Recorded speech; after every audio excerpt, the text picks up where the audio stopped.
TG Geeks, episode 199, December 10th, 2018. A heavenly smiling cat.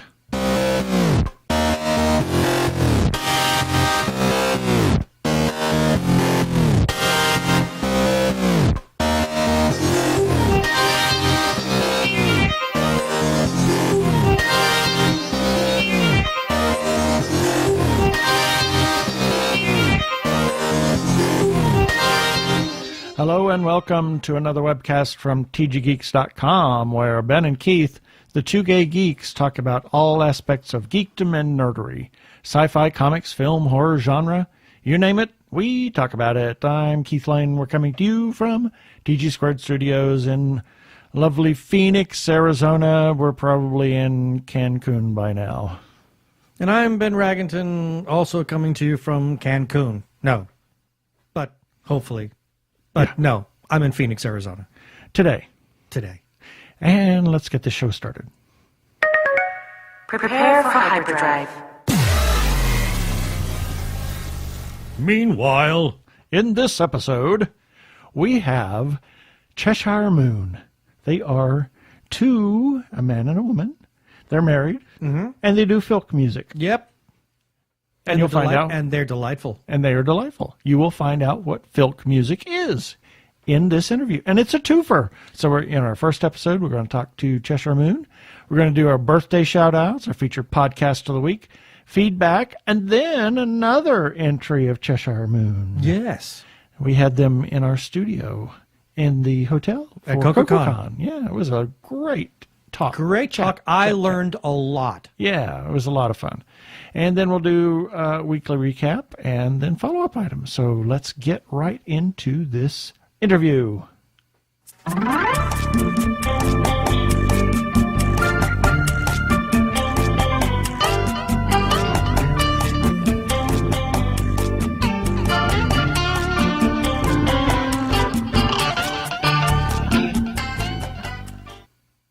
And this time on our show, we have another thing. I mean, we have really had some shows where we had some really awesome, interesting, something different unique for us.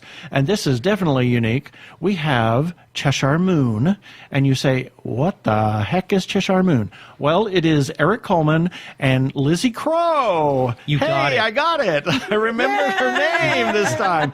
And they are a duo of singers and instrumentalists, and they do something called filk. So Eric or Lizzie, tell us, for our listeners that don't understand what filk is. Filk is a very umbrella term for the music of science fiction and fantasy fandom. You can get everything from classic folk music to rock and roll. We actually have a group of friends of ours from Baltimore who are a rap group. Oh, called Wreck the System. Yes, they're called Wreck the System, and geek rap band. Wow, yes, I know, a filk rap band. Yeah. Yes, they are so much fun. They are so much fun live, and so it goes across the board regarding musical genres, but it's all about various aspects of geekdom. So. I still I can't quite wrap my head around what filk is, because I've heard different people do different things. So is it like taking music that already, or instrumental music that already exists, and putting your own words to it? Sure. Or yes. It can is be. it what? I've heard that. Or it's all original music like we do. This weekend, I've heard people do filks of filk songs. Oh my! And wait a minute. So they're filking off filk music. off someone else's, in the filk community's original music. That's very meta. It's very meta. It's extremely meta. No, I mean filk. There's a fellow named Bill Sutton who is one of the big name filkers, and he and his wife perform everywhere.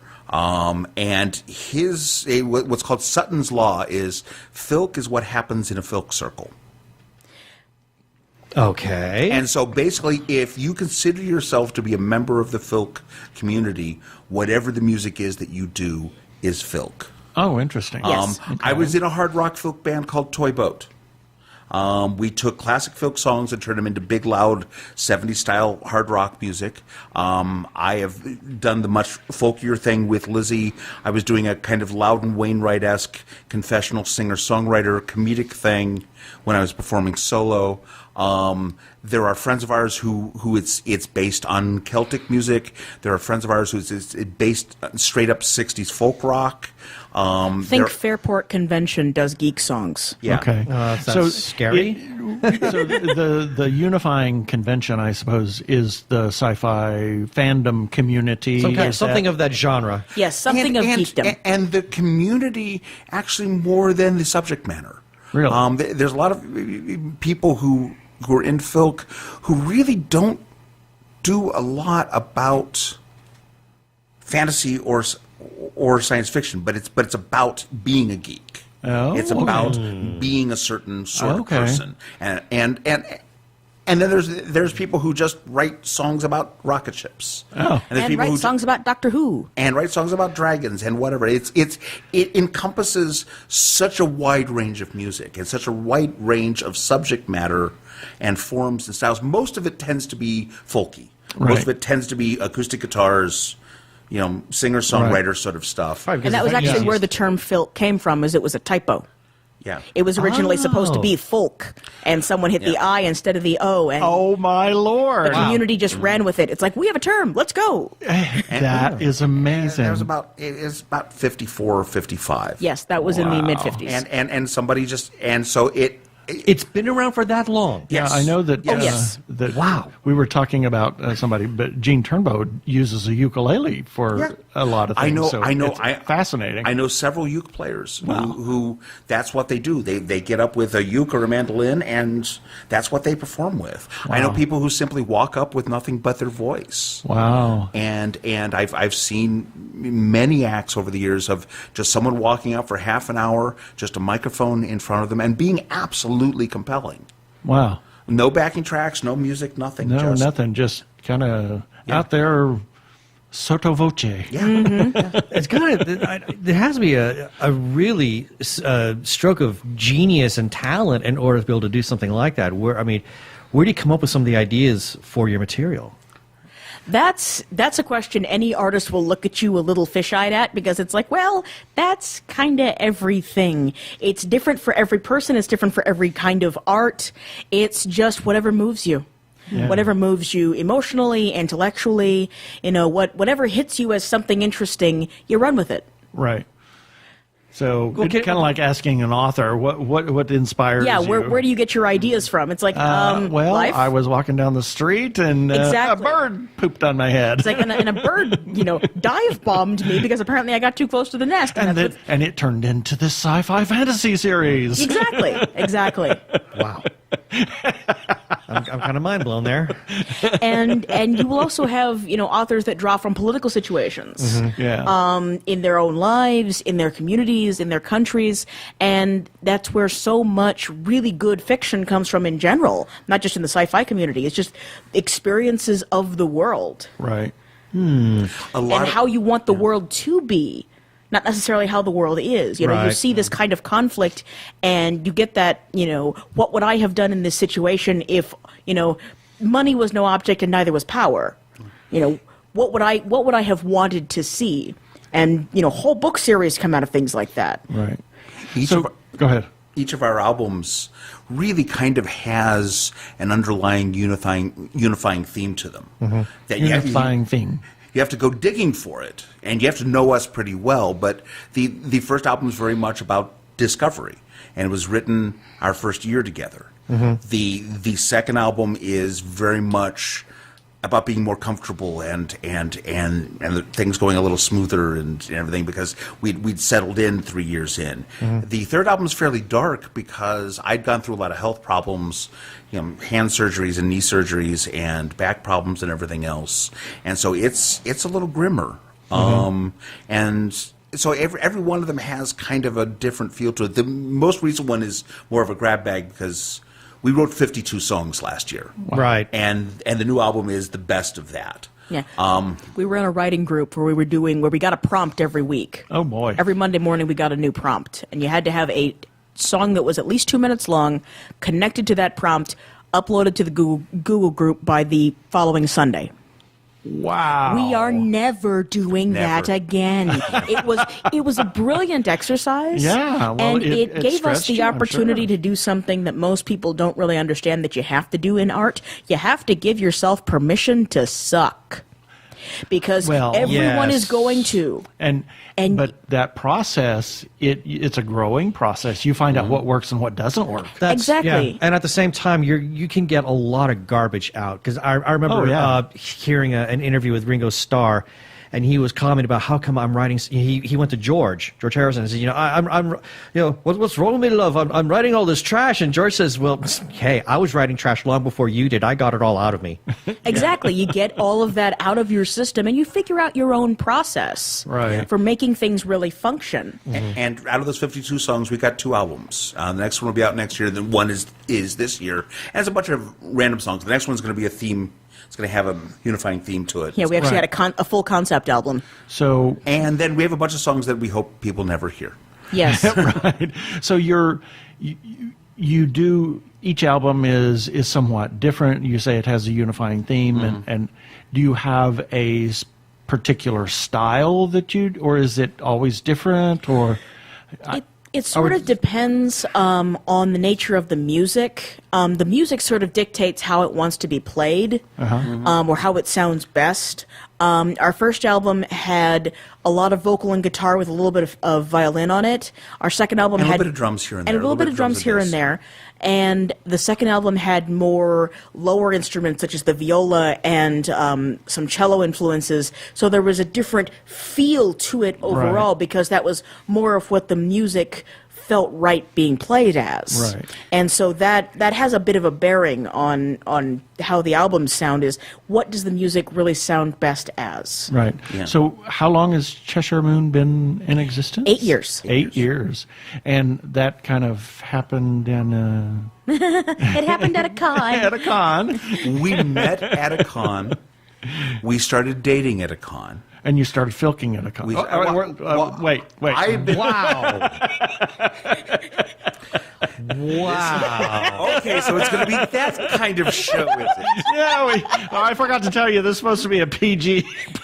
You're the one who said not me. I think we just we soared way past need- PG. Do we need to put an explicit tag on this No. episode? I didn't say anything naughty. No, you just No, we need it to was just his alter reaction to one being so vowel. Just one vowel sound, So and the then answer we're is doomed. yes. Now. Later. No, I'd been in the folk community for a while at that point. How did you get involved? Okay, so let's backtrack. How did you start off? And now you said you were originally in a band called Toy Boat, but Well, what, not originally, but that was I've been a musician since I was 16. I will be 60 this year. I started out as a drummer in Iowa's first punk band back in the 70s, and we never really got out of the basement. Played a couple shows, but that's complete aside. Played in a bunch of bands in the 80s, and then I quit for years and years. I got involved in fandom through a story that's too long to tell now. But it was Which is a fascinating story. but it was completely It's certainly bad. funny. It was completely bad. I basically ended up at a con kind of by accident because of where I worked, and ended up in a room party telling awful jokes with someone who I didn't know who they were because I didn't know to look at the badges. But I think that if I looked at the badge, it probably would have said Yang. And so we were just telling awful jokes and puns, and he got up and left. And as he left, someone looked at me and says, "Well, it looks like you and Bob were having fun." And I said, "Bob?" Says, "That was Bob Aspirin." Who was like one of the myth books were like my favorite thing at that point. Yeah, And my I'm thought familiar is, with him. And my thought is, I kind of like this whole convention thing.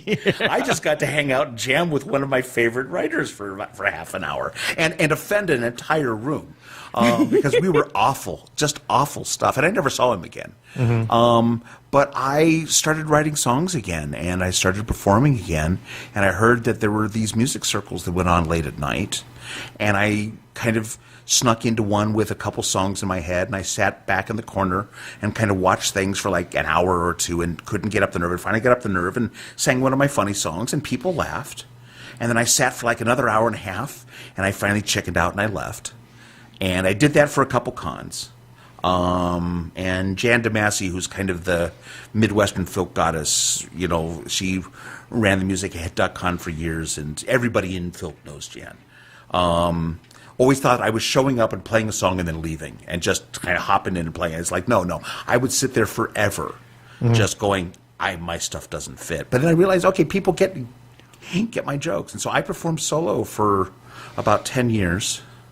And then Toy Boat, I had an idea for taking classic folk songs and making them into big, loud rock songs. And I told it to my friend Daniel Gunderson, Gundo. And he's like, let's do it. And Toy Boat was formed, and we played at a bunch of cons. I ended up hurting my hand, so I had to quit playing drums. I was the drummer in that band. They do still exist. Tom Boat, which is Toy Boat with Tom Smith fronting them. So they're taking Tom Smith songs and turning them into big, loud rock songs. We'll be playing at Consonance in San Francisco in February. Nice. And that's always... That's a 5-ticket ride right there. It's really fun. And then I had ideas. I was writing a bunch of music that didn't fit the singer-songwriter thing and didn't fit Toy Boat. And I heard this voice at a song circle one night and went, there's my singer. And Tom Smith is actually more than a little bit to blame for that, because it was only the second song circle I'd ever been to. It was only the second time I'd ever been anywhere near Filk, and I would not have gotten up the nerve to even sing if Tom had not kept nudging me, like, go, do this thing, do it. And so finally I did, and I got the attention of a certain ridiculous man in tie-dye that I had met at a previous con. I thought was actually really cute. Insert grin here. Yes. I thought was really cute, and so... By the way, he's wearing a tie-dye shirt. I am. Yeah. Yes, he is, because that's what Anybody he does. who knows me knows, Or is that a tar-dye? Yeah, it is. It is a tie-dye. Thank you. I'll be here all week. Not at this rate. No. It is a tie-dye shirt with a TARDIS pattern on it. I love this shirt. That's brilliant. I'm so stealing that. Yeah. Take it. Run with it. Make a song. Yeah, there you go. And The man in the tar-dyed shirt. we were originally, there was going to be another friend who was going to write some of the lyrics. And she kind of ended up not doing it. And then I started reading some of her prose, and I went, I know who the lyricist of the band is. I was one of those nerds who was just using my blog as a creativity dump. I'm just curious, what kind of things are you writing? Because I find fascinating the lyrical content. What just give me throw out an idea of some of the things that you were writing. I had been trying to write a novel since I was 17, failing miserably. But I was coming up with some really good just word clusters and ideas, and I just needed to get them down. And so I started writing a blog after college that was basically just, my dump for poetry and thought processes and story ideas. And that was what he ended up reading. And I also, to the shame of some who feel this way, I write a whole lot of fan fiction. I absolutely love fanfic. I've read some fanfic that I think is fantastic. I've read others that is crap. But exactly. Hey, but exactly. She doesn't let me read a lot of that. Well, nobody reads some of it. I know. There is some of it that will never see the light of day because I get it down on paper and I'm like, what was I even thinking? Yeah, I've been there. Yeah. It's like I go back and read that and it's like, wow, what is wrong with me? I have a whole folder full of crap Yep. like that. Yep. It's like, what? Get Where? the plot bunny out of my head. Yeah. And we consider ourselves, lyrically, theme-wise, to fall under a form of music called myth punk. Myth punk is a phrase invented by Kat Valente to describe her novels. And it's the idea of taking classic myths and stories and fairy tales and fables and kind of putting them into a postmodern setting and updating them into the modern age and finding generally a feminist spin to them, in which you got a princess who's, I'm not waiting to get saved. But there's a lot of I'm gonna metaphor and take some allegory steps. that you're using here. Oh, yes. Because I was wondering, because you were talking about how, with your third album, it was going a lot, it was much darker because of some personal issues you were going through. And I kept thinking, how do you convert that into filk? Well, it's converting it into any kind of music. There's so many musicians out there who've done the same thing in their lives. I mean, the last album that John Lennon put out was him dealing with having lived through the 70s and lived through, all of the emotional turmoil, the political turmoil, and he and his wife came out the other side like, okay, we're doing okay. How are you? His 5 years of being a house husband and everything else, and Double Fantasy is just very much about being a middle-aged guy with kids and being kind of happy about it. Right. Which is something Lennon never did well. No. And that's kind of what makes that album so wonderful for me. But no, Midnight Contingent, there's nothing. There's a couple songs that are directly about us, or about me in one case. Yes, well. She wrote a very nice song about me. But you wouldn't know it unless you know us. Because it's a whole lot of bits and pieces of our previous year or so are mentioned in very abstract ways in it. Right. But the feel of the songs are it's very dark. It's very, difficult. Some of them are really beautiful. But it's not a hey, we're happy sort of album. Right. I was just wondering about the whole concept of the art form that filk is, at least that I think a lot of people have a preconception of. So I think a lot of people that are on the outside and not really listen to it, they come in with preconceived notions. When they hear the word filk, they think of this. And to hear your personal story about the issues that you were going through, and all of a sudden now you're creating a filk album with that kind of content. I mean, it kind of shows that there's more layers, and that filk is a much broader. Because you said earlier, it's like an umbrella term. Yes. So there's a lot more going to it. So let's put a pin in that for just a moment, and we'll take a break, and we'll be right back in our second segment of this podcast webisode. This filkcast. What am I doing? There we go. Syndrome strikes again. Yes. I'm Lizzie. I'm Eric. That's not right. One brain. We're Cheshire Moon. And you're listening to the Two Gay Geeks. Wasn't that just a delight? It was. It was. I was so surprised. Oh my gosh! In all the good ways. Yeah, and they're just really cool. They're people. really Just nice, really and super. it was just such a great conversation. Yeah. And here's a few selected birthdays for December 10th through December 16th, 2018. December 10th, Kenneth Branagh. And let's see, Michael Clark Duncan and Kurt Armbruster. Kurt from Calgary. Kurt in Calgary, a friend of ours in Calgary. I guess. Calgary, that's right. And he dates back from the sci-fi days. Of sci-fi days. On December 11th, Rita Moreno. Googie, yes. Hector Berlioz, not Bizet. Not Bizet. Ben Browder, Chester Thompson. Oh, the side musician for the live Genesis concerts. Yeah, and Vampira. And Des Demise, a friend of ours that's a comic book artist that we met way up north at the... that was at the Prescott or Verde Valley... Verde Valley Comic Book Convention, yeah. Yeah. December 12th, Bill Nye. Not Bill Nye the Science Guy, but Bill Nye. Bill Nye, the actor. The actor. And Dionne Warwick, Do You Know the Way to San Jose? From Phoenix? Yeah, I can figure it out, yeah. And John Downey. December 13th, Dick Van Dyke, Christopher Plummer, and Mary Todd Lincoln. December 14th, Nostradamus, Francis Bavier. Yes. Ain't B. Oh, no kidding. And she was also in The Day the Earth Stood Still. That is true. And Patty Duke on December 14th. December 15th, Charlie Cox, John Hammond, and a friend of mine from high school, Brian Dorn. December 16th, Ludwig von Beethoven, Kristen Ritter. Interesting how her birthday is the day after Charlie Cox. Exactly. And Zoltan Kodály, who is a famed composer, and Sir Arthur Charles Clarke. Science fiction author, 2001: A Space Odyssey. Really? Is that what he wrote? Well, he novelized it. Yeah, he came up with it and then novelized it. Well, he wrote the initial short story treatment that Kubrick liked a lot and turned into 2001: A Space Odyssey. Yeah. So, happy birthday, Sir Arthur C. Clarke. Yes, wherever you are. Wherever you are in the cosmos. Maybe he's that was his foreshadowing of his afterlife. If you say so. Okay. That's it for the birthdays this time. Yes, we're very tired.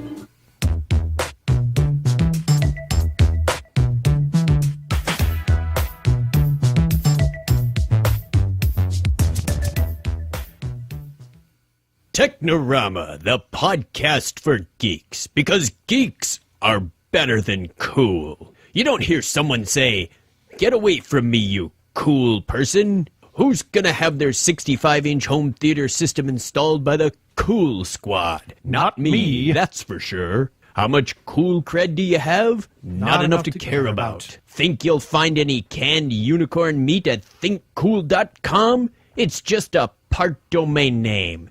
They don't even have roadkill in a paper cup. That's why you need to start listening to Technorama, because that's what geeks do. Go to chuckchat.com and listen to Technorama before you turn cool.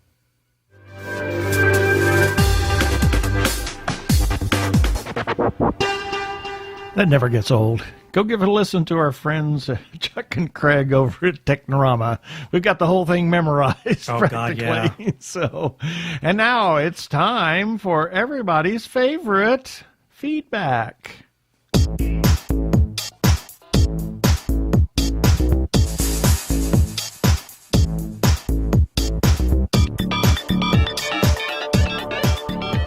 Got some more feedback to go through, and this is starting with episode 192. Tommy Cannon got a big laugh.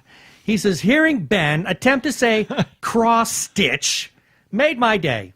I scream laughed at the computer monitor and nearly woke up Michelle. Ben and Keith, I love you guys. And boy, I so butchered that. And for anybody who doesn't know what happened, Keith had written something really snarky in the script about how I could not spell it. Yeah. So I was like staring at this and I was all intent about, oh yes, I can spell cross stitch, and it came out as cross stitch. Stitch. Cross stitch. And yeah, which just made the joke even funnier. Yeah. But glad somebody got a kick out of it. I love that. I scream laughed. I scream laughed at the monitor, yeah. Love you, Tommy. And then got a comment from Hamish Downey. This is in regards to, this is also for episode 192, and we talked to Zachary Wheeler in that episode. And Hamish Downey says, that was a fun episode. I'll have to read book 2 now. I dropped it when The Last Sun came out, but now I wish I'd read book 1 and 2 without taking a break. And then Tommy Cannon had a little comment about Dr. Zombie Monster Family Physician number 20, and I need to preface this a little bit. He had said something to us about how he was grateful that, oh no, I take it back. That's later. My bad.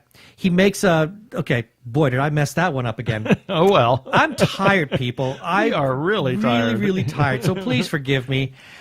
He says that it's a dad joke moment, the comic strip for Monster Family Physician number 20.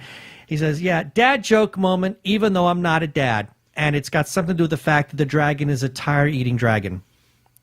And then, moving to episode 193, oh boy, Hamish Downey had some more comments about My Fair Lady, which I guess there was feedback on that.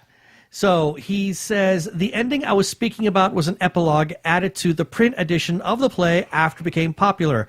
Apparently, George Bernard Shaw was often asked to change the ending so that Eliza would get together with the professor, as in the film version and the musical. But he didn't agree with that, so he wrote his own ending. And that's where Eliza gets together with Freddie. And they got a comment from Michael Fett. And, of course, in that same episode, we had a little chat amongst ourselves about the new Halloween movie. And he says, I haven't seen the new Halloween yet and holding off until the 4K Blu-ray comes out to watch at home. I personally don't like watching horror in the theater. It seems to bring out a different type of theater goer that annoys me. The ones who feel they need to do personal commentary the entire film. Oops. Yeah, I resemble that. There's also another factor in holding off. I actually like watching the original in black and white. Interesting. It adds another layer to the film, so I want to watch this one that way as well. Other films I suggest that is Fury Road and Sausage Party. What I can say is Lionsgate just released the original on 4K Blu-ray, and oh my God, this is a stunning transfer. Wow. Yeah, and then we got a comment from Arkle, and he left this on the YouTube channel, and this is in regards to us lending our voices for part of the shameless cash grab. And he said, well, your voices are in the last episode of Season 2 anyway. Season 3 just started this past Friday with Nosferatu, and the next movie from the set features one of the greatest film Draculas of all time, Christopher Lee. And then we got a comment from a comment from stop it. Quit your whining. From Kathy Harris Norman. She left that on Twitter, and this is in regards to our Gareth David Lloyd interview from that same episode. And she says, thanks for that. Really informative and intriguing. Oh, cool. Yes. Now, this one is interesting. This is in regards to the review that I wrote for The Haunting of Hill House, how I called it a hauntingly great series. We got a comment on Twitter from Julian Hilliard, who simply wrote, thank you. Now, who is Julian Hilliard? He's the young actor who played young Luke in all the flashback sequences. Oh, cool. And this is his official Twitter feed. So you know it's him. That is really cool. Yeah, really cool that didn't know a young about actor that. he actually liked the review. And then, now this is where I kind of got things all botched up. Again, referring back to Monster Family Decision number 20. Now, Tommy had sent us a comment thanking us for weirding up our website. Letting him weird up our website. Letting him weird up our website. And we said, we told him, thank you, we love that you're weirding up our website. We love it a lot. This is what he wrote. They love it. Anyone who says that they like me weirding up their website is cool. And that's the feedback for tonight. That is the feedback. You can leave comments on our Facebook page. Or, just so I can botch them up. Absolutely. Or even on our website at the bottom of each article and each episode. You can also comment on Twitter, on, I said Facebook already, and also on Instagram and any place else that you find our webcast presence, yes, if they have a comment section. And you can even leave a voicemail for us. We have a listener feedback line. It has cobwebs on it, people. Yes, it is. Please, somebody call and leave us a voicemail. It's 469-TG-GEEKS. That is 469-844-3357. Did you just tickle yourself again? Well, yeah, because I'm being so weird because I'm so tired. Because we are just beat. It's been a long day. And as always, when you comment, please play nice. Yeah, baby. They're like two gay geeks. They're together, you know. They're two gay guys and they're geeks. Is that okay?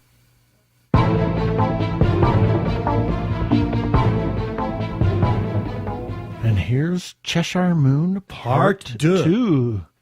And we're back with Cheshire Moon, and we were talking about your question before we put a pin in that. Yeah, I was commenting about how people have a preconceived notion as to what filk really is, and just in the course of this conversation, come to realize that there's so much more to it. There's so many more layers, both in terms not just content, but on a creative level. I find that most people outside of filk tend to think of one specific area of it, and it isn't one area. It's they know one thing about filk. They've heard one song. They've heard one song or seen one thing or seen one person before. If you've seen Tom Smith, you think it's about funny songs. That's one common thing. Yeah, that's about that. It's comedic. Or they are parodies, in which you are taking an existing song and writing new lyrics onto it. Right. Something of a genre nature. Yeah. So Weird Al is kind of a filk in a god. way. In a way. Yeah. He does not consider himself to be part of it all, but a lot of people, when they think of filk, they think of a Weird Al type thing. But in a folky manner too. Yeah. But there's a whole lot of people doing original music who are simply writing their own songs, their own stories, their own world building. Our next album is going to be all set in one little town and the area around it, and it's a very enclosed little little world. And a lot of people do these things. There's a lot of little theme albums and a lot of conceptual albums out there. You'll have Arthurian albums. Yeah. And then there are some artists who will take a book by a sci-fi or fantasy artist and build an entire album around that. Yeah. This is An fascinating. interesting thing. Let me Go ahead. It's almost like Rick Wakeman's. I was going to say Rick Wakeman, Six Wives of Henry VIII, And my favorite Journey to the King Center of the Arthur, Earth. King Arthur and the Knights of the Round Table, Journey to the Center of the Earth, things like that. And not just Almost, that, Phil. but Kevin J. Anderson working with Neil Peart and doing Clockwork Angels. There's a thing called found filk. Found filk is Oh dear. Oh no, it's exactly what it sounds like actually. Found filk is filkers hearing a song that has a science fiction element to it. My idea that the greatest found filk album and this greatest found filk song is a Blue Oyster song called "Veterans of the Psychic Wars." The lyrics are written by Michael Moorcock, Oh wow. and it's one of his Eternal Champion stories set to music, and it's glorious.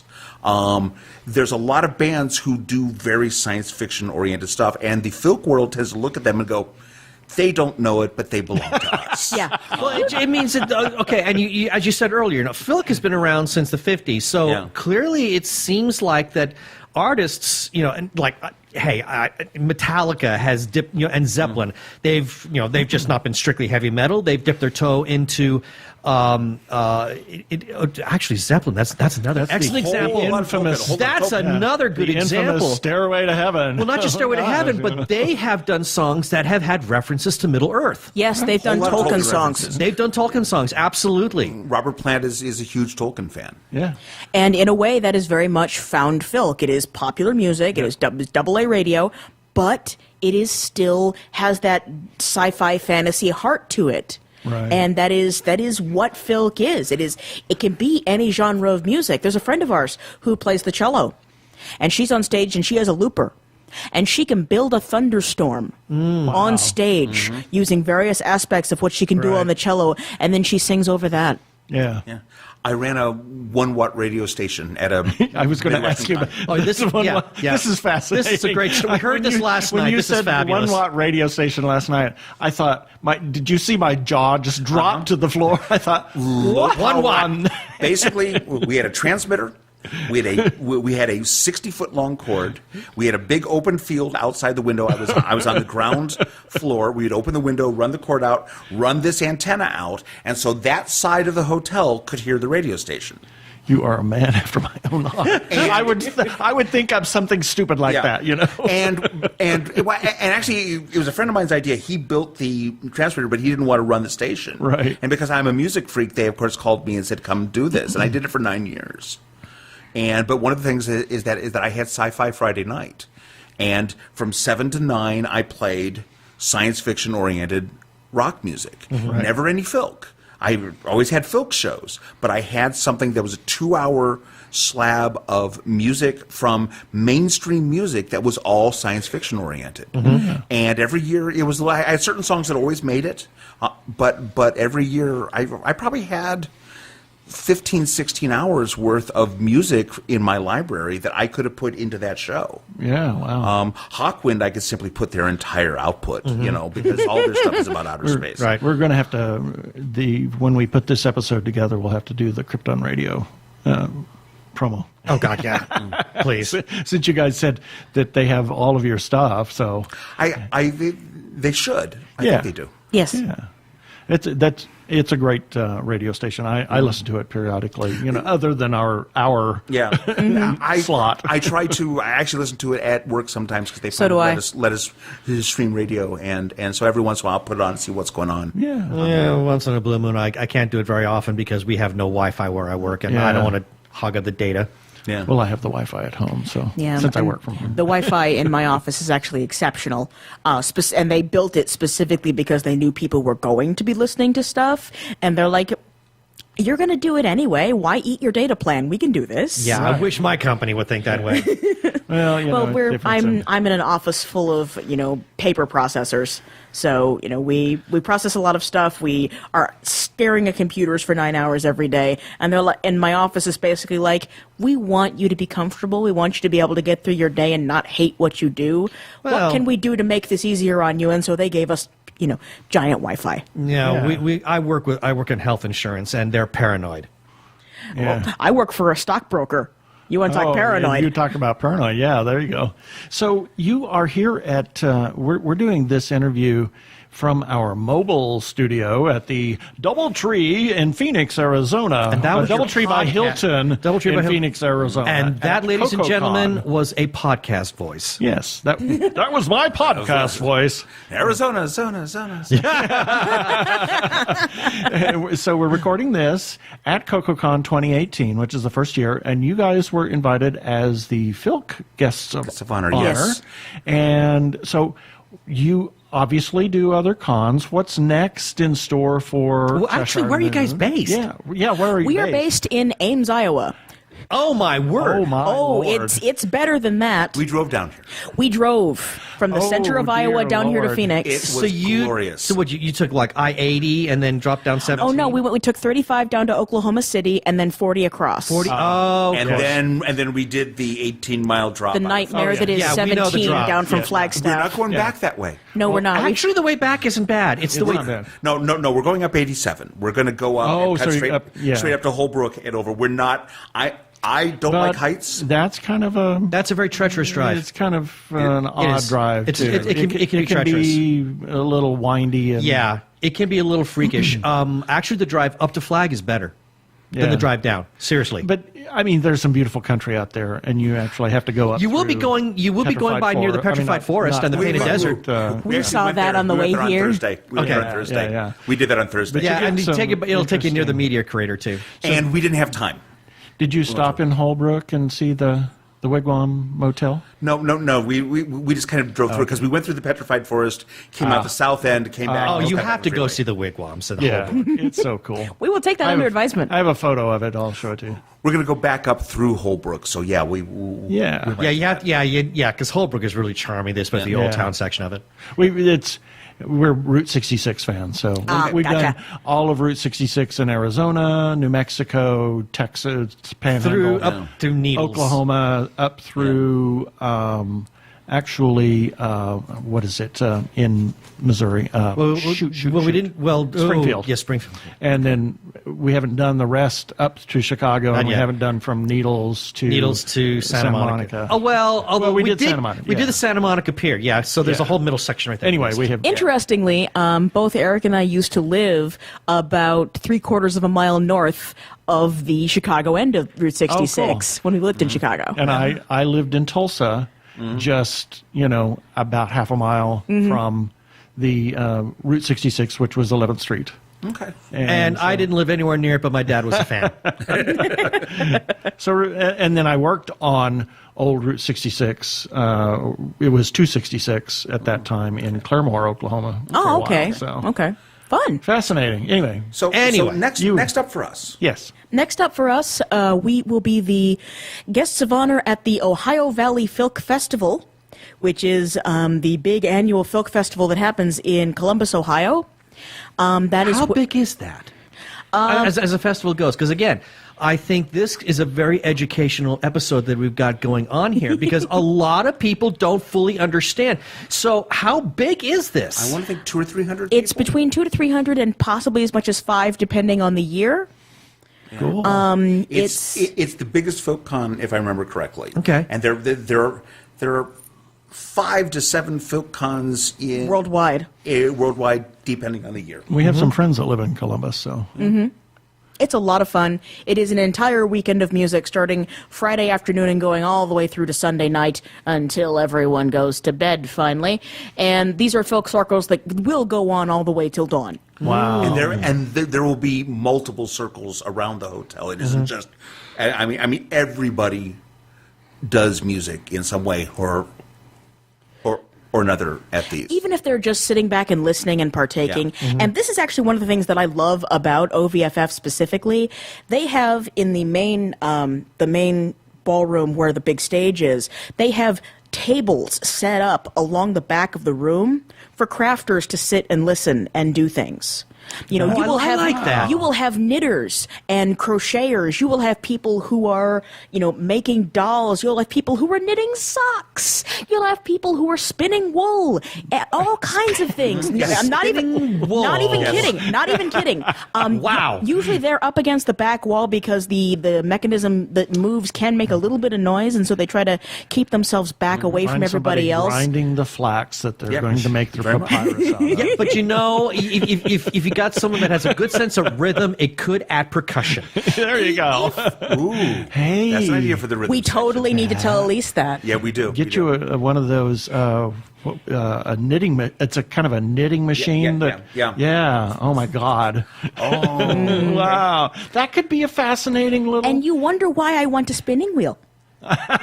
oh, thank you so much, Bo. Are you well, don't prick your finger. You might fall asleep. No, I only think of this because I remember watching an episode. Now, I'm really going to date myself here of the Waltons. Oh, wow. It's the Easter episode, and there is the middle son, Jason, who's watching his grandmother iron, and she's ironing in rhythm, and he composed a song to it. That's fantastic. Yeah. So I'm thinking, if the spinning wheels or any kind of machine, if there's a rhythm going to it, you never know. Well, the pedals do actually create a rhythm as you're moving because you do have to maintain a certain speed. Right. I hear rhythms in everything. Oh, yeah, the me too. washing machine sometimes. I do too. I'll hear it's going ka-dunk, dunk, ka-dunk, dunk, ka-dunk, ka-dunk, dunk, ka-dunk, dunk, or We something. do this It's just with our weird. kids I've got 3 kids, and we would travel with a couple of them, and we start the windshield wipers, and I would have one of the kids. It was one of the kids were like, and someone else would pick up, and we would have the whole car do a whole little rhythm section, and then generally Lizzie and my daughter Riley would then start singing over it, and someone would be doing it, and they just go back and forth, and we would travel half an hour doing that. I would be at work and somebody's car alarm would be going off, going and next thing I go da da da da, and I'm doing mountain. Yeah. There's all kinds of weird things that I hear, rhythms and everything. So I kind of have a little musical it's hiding down in there. Let it go. Let it go. It's okay. It's cool. It's terrifying. That was actually don't let it be. That was a panel that I was on I know. earlier We this didn't get to morning. make Is it. everyone can sing? No, I really mean it. Everyone and anyone can sing, even you. Well, he'll tell me, I was telling you that I can't hear a perfect fifth, but he'll hear me Yes, sing he one does. every once all the time. He can hear a perfect fifth. He just doesn't think he can. It's a mental when I'm thinking about it. Then stop thinking about it and just let it come out. Well, but I have to analyze everything. I'm sorry. I get that. I get that completely. Neither one of us understand overanalyzing it. I must have my neuroses. They're my security blanket or my neurotic blanket. Yes, Take your pick. Linus. So Anyway. the other thing that is going on is in February. This has been a crazy year for us because we've had big things happen. In February, we are the overseas guests of honor at the British Folk Convention. Wow. So I lived in London back in the 70s for a year. This is the first time that I've been back since That's a 1976. concept to really think about. Wow. Yeah. British folk. That's amazing. Yeah. Oh, British Folk is amazing. I'm sure. But It's British folk is its incredible. own beast. It's There's- fascinating Sure. stuff. There's a whole lot more rock and roll to it. I see Jethro Tull all over that one. Oh yeah. I mean, that kind of style. Yeah. That exists. There's a friend of ours named Steve McDonald who now lives in Germany. He used to live in Michigan, and he's a huge Tull fan. I'm a huge Tull. I love Tull. I saw Tull a bunch of times back in the 70s, and maybe we'll talk about it after we get off the air because I've only seen Tull once, but yeah, I love him. it would take up too much time. But no, and we're going to play a show with some friends over there. We've been wanting to play a show with them, and so we're going to put together some of our songs and some of their songs, and then we're going to play a solo show of just the two of us, as well, and we're going to have a fun weekend there. And that's all. We kind of made this year a little more laid back than our last couple years. Well, that was because you scheduled us into the ground, my love. Okay, so we As both well have, as writing 52 songs. Well, no, not even that. It was the year before that This was before the 52 Songs Project. We both work full-time jobs. Oh, yeah, we get that. Yeah, we have day jobs, too. And he scheduled us for 33 shows. Holy moly. Over the course of a year. Yeah, we were Wow. doing, and it was wonderful, but it was nuts. It was Yeah. absolutely insane, and we are never doing a schedule that intensive again. Yeah, but I'd be willing to bet, though, that you got a lot out of that. I mean, you're just like, I don't want to do that again, but in some way, you're glad you had the experience. We had an amazing time, but It exhausted. It burned us out completely. Right. So for anybody that wants to know about Cheshire Moon and about you on the intertubes, Yeah, any kind of or social media the- presence like Twitter's, Facebook, absolutely. MySpace, since you guys are music. How dare We God, don't have no. MySpace. The We do not do Facebook. MySpace. Bandcamp. Bandcamp. One time at Bandcamp. One- Oh, Yeah. yep. That Way There more was than one time filking at one time at Bandcamp. There is And it so was much fun. filking on Bandcamp, you don't even know. The easiest way to find us is CheshireMoon.net. Okay. And all of our music is available both for listen and for download. CheshireMoon.bandcamp.com. Okay. And there are links on our webpage to our Twitter accounts, our Facebook accounts, Our Instagram. YouTube. We've got a whole bunch of live video up on our YouTube page. I was going to ask. I'm glad to hear Yes, that. Yeah. we have several full live shows. We actually have at least 3 that I can think of, full live shows that are on YouTube. Fantastic. That is wonderful. Well, thank you so much. God, this was great. Eric I and really Lizzie enjoyed for being this. with us this time. This has been really I fun. really, so really much for enjoyed this having us. conversation. It was very Yeah. educational. I appreciate it. All right, thanks. I'm Daniel Radcliffe, and I believe that reaching out for help is the bravest thing a person can do. If you are struggling and need support, call the Trevor Lifeline at 1-866-488-7386. It's free and confidential, and trained counsellors are there to listen 24/7 without judgment. To learn more about the Trevor Project's life-saving work for lesbian, gay, bisexual, transgender, or questioning young people, go to thetrevorproject.org. We talk about this every single episode, and we play that public service announcement because it is important. If you or someone you know is in crisis, please reach out. It does get better.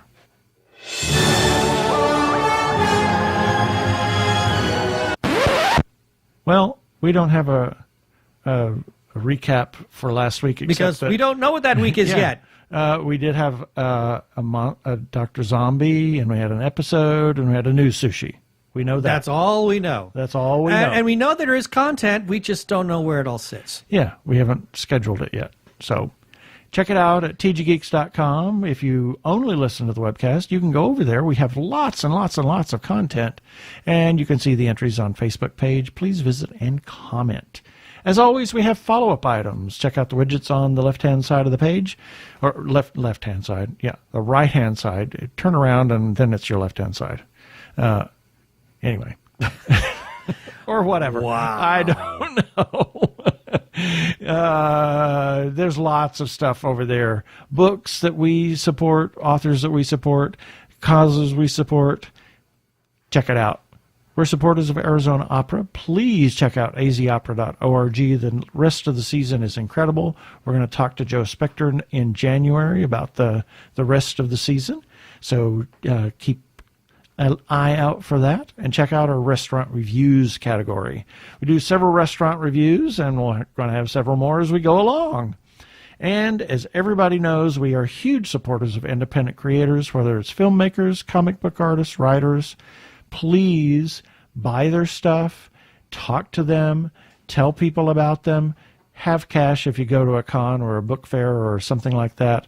Please consider supporting independent creators. Special shout out to Doctor Who Talking Who, Michael C. Burgess, The Human Arkle. We heard a little bit of feedback from him earlier. They are all on Twitter, and they all publish paper.lees that republish some of our content regularly. Doctor Who Talking Who's is a Doctor Who fan cast guide. You can find them by searching at Talking Who. Michael C. Burgess's is the Bionic Semi-Diurnal Aggregator. You can find him by searching at Bionic, that is Byronik. And the Human Arkle has the Arkle Times Post-Dispatch News. You can find him by searching Twitter at Arkle, A-R-K-L-E. And you heard in the feedback, he gave a little bit of a comment about his shameless cash grab. Yes, that is it. You can find it by going to YouTube and looking up Arkle Studios, all in one word. And yeah, that's the shameless cash grab right there. And we must also give a shout out to the Facebook group, The Gay Geek, for allowing us to post our episodes and relevant content and articles on their page. And the URL is facebook.com/group/The Gay Geek, with special thanks to their moderator, Jeremiah Reeves, for allowing us to share our content there. Thank you, Jeremiah. And thank you to everybody who has clicked on our Amazon ads. You can find those at the bottom of each page and on the right-hand side. If you want to buy something, use one of our search ads. That would be nice. We get a little bit of a kickback. And lastly, we are now on Spotify. We're everywhere you can, lots of places I didn't even know about no that kidding. we're discovering routinely. And check us out on Krypton Radio at 3 a.m. and 3 p.m. Pacific Time on Tuesdays. Please rate us and review us on iTunes. And don't forget to subscribe to our YouTube channel.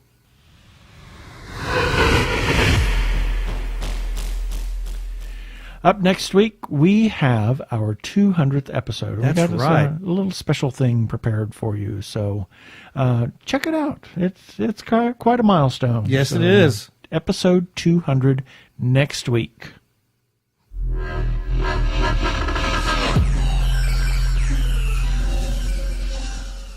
Okay, that should do it for this episode of TG Geeks Webcast. Be sure to check out the article for this webcast episode. We're going to have several links on the page. And remember, you can comment on our Facebook page or our website, tggeeks.com, or you can leave us a voicemail at 469-TG-GEEKS. That is 469-844-3357. Where Yeah? am I? From TG Squared Studios. From Cancun. From Cancun. I'm Keith Lane. Thanks for listening. Please be kind to those around you and to yourself. Peace. Cheers.